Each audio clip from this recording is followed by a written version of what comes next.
The live TV, सच सबसे आगे। नमस्कार, मैं हूं रंजीत झा और आप देख रहे हैं the live TV. Gaza Israel युद्ध को लेकर एक बड़ी खबर सामने आई है। दरअसल कतर के दोहा में आपातकालीन बैठक बुलाई गई है। इसमें कई मुस्लिम देश शामिल हुए, साथ ही साथ तुर्की पहली बार पर्यवेक्षक के रूप में शामिल हुआ।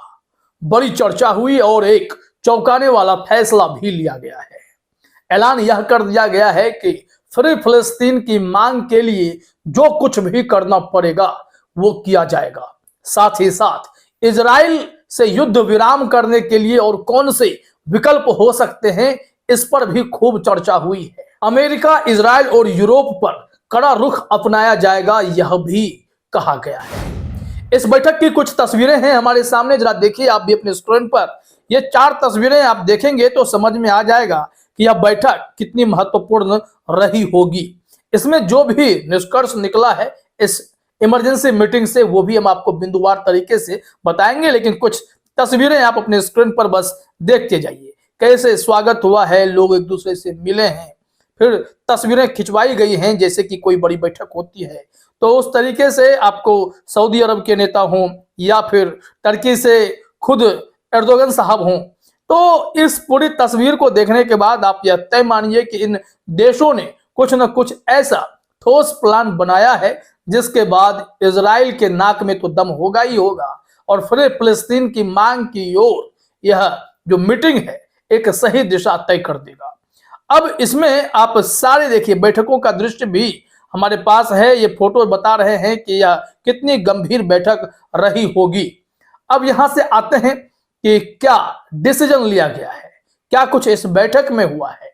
इसके बाद आपको हम एक और खबर बताएंगे कि कैसे अमेरिका भी इस वक्त इजराइल को झटके पर झटके दे रहा है। यहां रूहिन बी ने इन तस्वीरों को साझा करते हुए लिखा है, ब्रेकिंग न्यूज। कतर की राजधानी दोहा में आज 6 अरब देशों सऊदी अरब, कतर, कुवैत, बहरीन, संयुक्त अरब अमीरात, ओमान सल्तनत और तुर्की के शासकों के एक आपातकालीन बैठक हुई। इसमें जो महत्वपूर्ण बात है कि यह पहली बार 6 खाड़ी देशों की इस खास बैठक में तुर्की की भूमिका काफी महत्वपूर्ण हो गई। यहां लिखा गया है, पहली बार 6 खाड़ी देशों की बैठक में पर्यवेक्षक के रूप में तुर्की शामिल हुआ। बैठक का एजेंडा आपसी संयुक्त आर्थिक, रक्षा, राजनीतिक संबंध और गाजा में युद्ध था। सभी भाग लेने वाले देशों के प्रमुखों ने सर्वसम्मति से गाजा में युद्ध को तत्काल समाप्त करने पर सहमति व्यक्त की।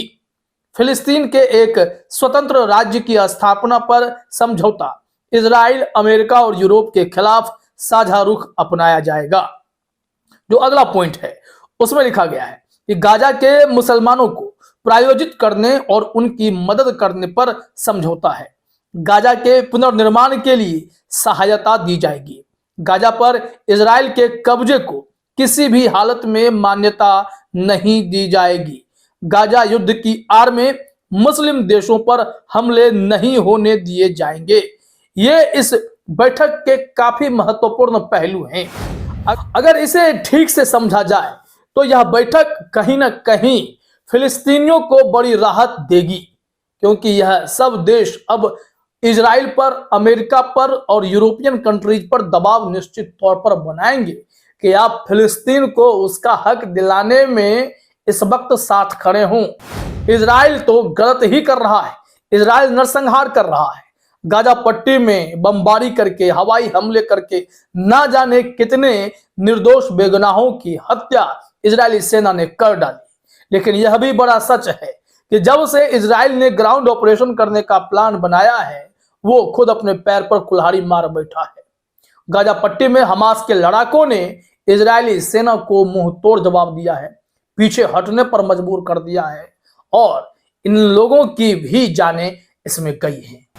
हमास के सुरंगों पर अटैक करने का प्लान भी इजरायलियों का धरा का धरा रह गया। पता चला कि वो सुरंग में पानी भरने का प्लान बना रहे थे, लेकिन हमास के बिछाए जाल इतने सघन हैं, डेंस हैं कि इजरायली सेना को कुछ पता ही नहीं चल पाता कि वो जिस प्लान के साथ आगे बढ़ रहे हैं वो सही है भी या नहीं भी।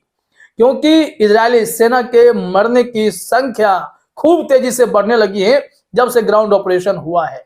इसके कई विजुअल्स आते हैं कि हमास ने भी मुंहतोड़ जवाब दिया इजरायली सेना पर, उनके गाड़ियों पर, जो मिलिट्री व्हीकल्स हैं उस पर हमला किया गया है। वो इसलिए क्योंकि ये गाजा पट्टी में घुसकर हमास के लड़ाकों से लड़ने की बजाय वो आम लोगों को टारगेट कर देते हैं, जिसके चलते हमास ने भी कड़े कदम उठाने शुरू कर दिए। हालांकि जो यह भी देखा गया कि इजराइल की जो पैरामिलिट्री फोर्स है, या फिर आप उसे कह सकते हैं इजरायली सेटलर्स जो गाजा में, वेस्ट बैंक में, जेनिन में यहाँ घुसे बैठे हैं, उन लोगों पर अमेरिका ने कड़ी कार्रवाई कर दी है, क्योंकि ये सब भी हथियारों से लैस होकर बेकसूर गाजा वासियों को मारने का काम कर रहे थे। अब ऐसे में इन एक्सट्रीमिस्ट को चेतावनी देते हुए अमेरिका ने उनके एंट्री पर ही रोक लगा डाली है। यह खबर देखिए, हमारे पास आज तक की रिपोर्ट है। हेडलाइन में लिखा गया है, इजराइल हमास युद्ध के बीच यहूदियों के खिलाफ अमेरिका का चौंकाने वाला कदम। अब यह कदम क्या है ये इस रिपोर्ट में पता चलेगा। जरा देखिए अपने स्क्रीन पर। पिछले 2 महीने से इजराइल और हमास में जारी जंग के बीच अमेरिका ने इजराइल के खिलाफ बड़ा कदम उठाया है। समाचार एजेंसी एपी की रिपोर्ट के मुताबिक इजराइल के खिलाफ अप्रत्याशित कार्रवाई करते हुए अमेरिका ने वेस्ट बैंक में रहने वाले यहूदी चरमपंथियों पर ट्रैवल बैन लगाने की घोषणा की है। यानी वेस्ट बैंक में रह रहे यहूदी चरमपंथियों पर अमेरिका आने पर पाबंदी लगा दी गई है। अमेरिका की यह कार्रवाई अप्रत्याशित बताई जा रही है। इसके पीछे की वजह इजराइल भी नहीं समझ पा रहा है। जरा देखिए अपने स्क्रीन पर, यहां बताया गया है कि अमेरिका की यह कार्रवाई इसलिए अप्रत्याशित है क्योंकि 7 अक्टूबर को हमास की ओर से इजराइल पर किए गए हमले के बाद से ही अमेरिका इजराइल के साथ मजबूती से खड़ा है। लेकिन पिछले कुछ दिनों से इजराइल की अंतर्राष्ट्रीय आलोचना में काफी तेजी आई है।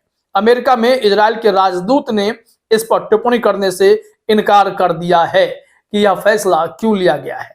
लेकिन जरा गौर कीजिए, क्योंकि युद्ध विराम से पहले जो सीज फायर महज 4-5 दिनों का जो चला था, उससे पहले कई देश जो उस वक्त तक इजराइल के साथ खड़े थे, वो इजराइल के प्रधानमंत्री बेंजामिन नेतन्याहू को एकदम से निशाने पर ले रखे थे।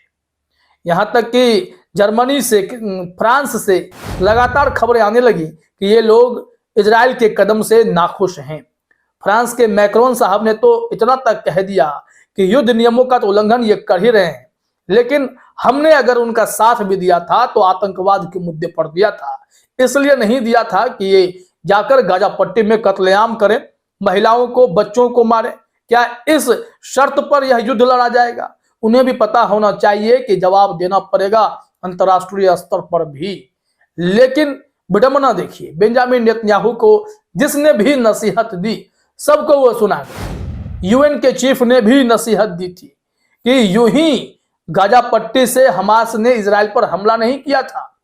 दरअसल लगातार इजराइल जो गाजा पट्टी का क्षेत्र है या फिर पूरा फिलिस्तीन है, उसे अपने कंट्रोल में करने की कोशिश में लगा रहता है, उसे दबाने की कोशिश की है, जिसके चलते पलटवार हुआ है, हमला किया गया है।